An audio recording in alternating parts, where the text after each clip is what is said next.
చెప్పన్నా. సందీప్ ఎక్కడున్నావురా? ఇంకా ఓటేయనికి రాలేదు? వేయలే, వెయ్యను కూడా. అరే ఏమైందో చెప్పురా. అన్నా నేను ఎవ్వరికి వెయ్యనన్నా. ఎందుకురా? అన్నా నువ్వు అందరికి ఇంటింటికి పోయి డబ్బులు ఇచ్చినవానా? మా ఇంటికి ఇచ్చినవా? పోనీ నాకు ఇచ్చినవా?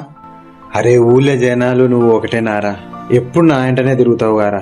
అదే అన్నా, నీతో ఉంటున్నానే కదా నాకు డబ్బులు ఇయ్యండి. నువ్వు నా అనుకున్నవి ఓటేయాలరా. నేను పైసలు ఇచ్చినా ఇయ్యకపోయినా నాకు డబ్బులు ఇస్తేనే ఓటేస్తానా, లేకపోతే ఇయ్య. మా ఇంటోళ్ళతో కూడా వేయనియ్య.